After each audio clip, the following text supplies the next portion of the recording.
In court, it's not just your case that's judged, it's your attitude.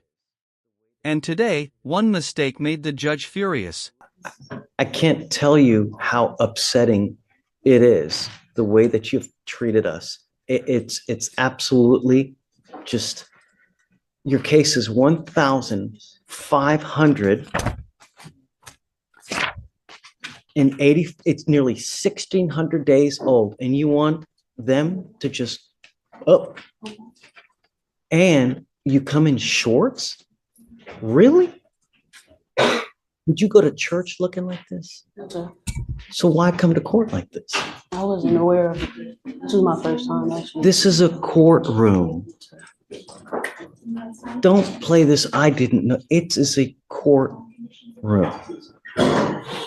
You should know dress in a courtroom, considering that your case is nearly 1,600 days old. How many years is that, Ms. Napoleon? 4 years.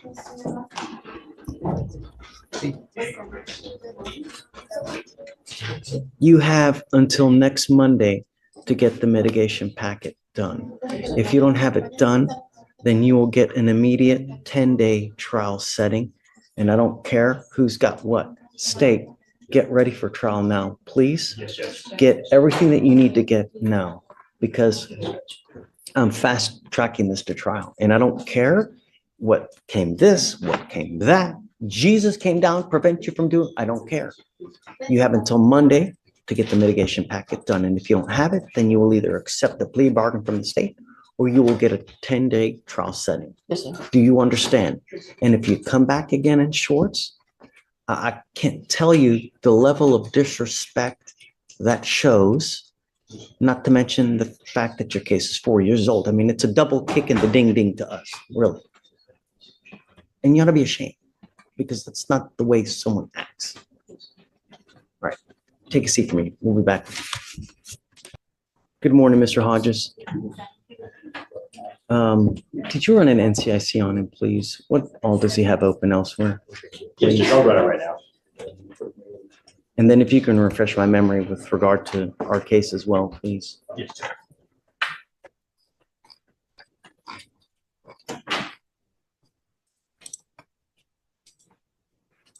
In regard to open cases, it appears in Galveston, he has an open UCW, DWI, and a collision involving damage to a vehicle equal to $200. It says an FSGI, DWI, and the UCW. Yes, Judge. And then in regard to this case, the officer responded to a criminal mischief and made contact with the complainant, where the complainant stated he woke up and realized his tree had been ran into. He checked the surveillance and observed the defendant's motor vehicle colliding into the tree, traveling at a high rate of speed, and observed the defendant appearing to get out of the motor vehicle, walk in front of the vehicle, then get back in. And the officer later observed tire marks damaged on the landscape leading up to the tree, damage to the bricks around the tree, as well as damage to the tree itself, leading to a damage approximately $200 for the grass and bricks and $2,500 for the tree. And this is like, it's in the middle of the night, right? Yes, sir. Right. Okay. What would you like? Judge, I'm asking for the driving condition and the curfew. I get it, it sounds bad, but Judge, he's unable to work. He's an electrician. He works throughout the night sometimes. Well, I don't want you out in the middle of the night, Mr. Hodges. You have 4 open cases and you're out. You already were given one chance when you got on bond for those 3 cases out in Galveston. Now you've picked up another case in the middle of the night. Are we able to lift the no driving restriction then, and maybe do 5 to 10 p.m.? It's just the 6 to 6 kind of interfere with his work schedule, like I said, but I understand completely not wanting to drive at night. What's the curfew now? I think it's 6 to 6. It's 9 p.m. to 6 Oh. a.m. No, I don't do that bad. It's 9 p.m. to 6 a.m. What do you want, Mr. Hodges? I'm not giving you in the middle of the night. I'm telling that you now. You have 4 open cases. 2. This is a potential DWI. So it's really a DWI and a second DWI. And you want me to let you out in the middle of the night? Okay, we just lift the no driving restriction, Judge. Because it's daytime from, Can you run his license? Yes, Judge. not eligible, but he has an ODO. Yes, Judge. I'm saying not eligible. He has an ODO license, Judge. Did he have an interlock in his car at the time when he got here?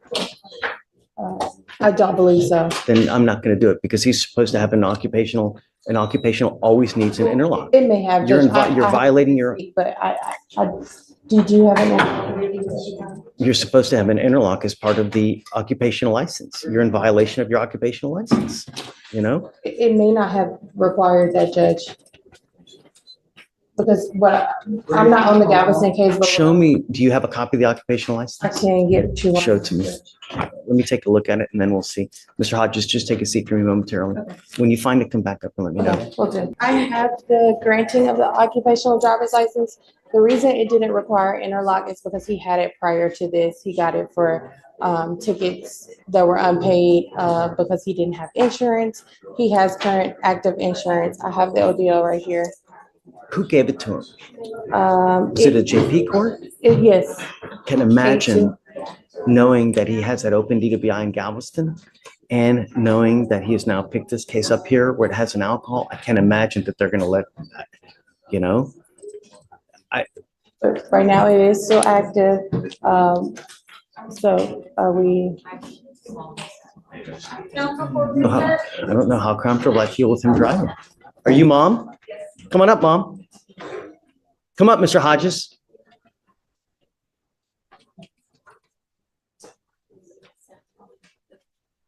Thank you so much for coming.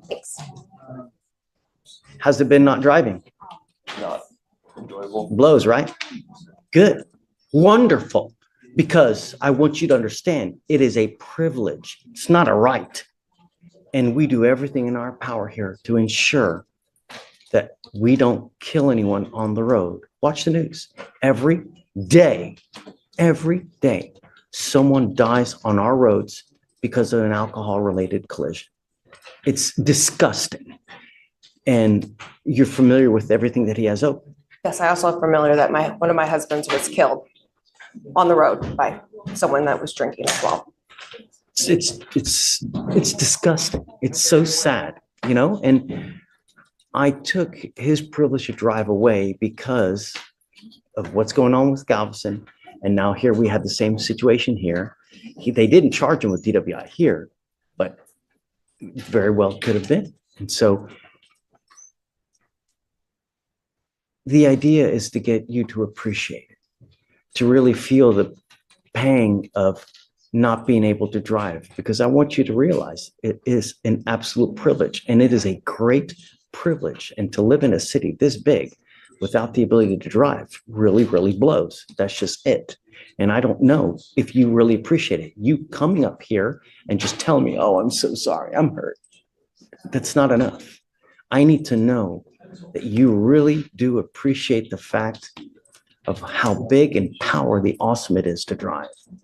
I'm not ready yet to let you drive. The judge still doesn't trust him at all, but what happens next is even more shocking. Watch part 2.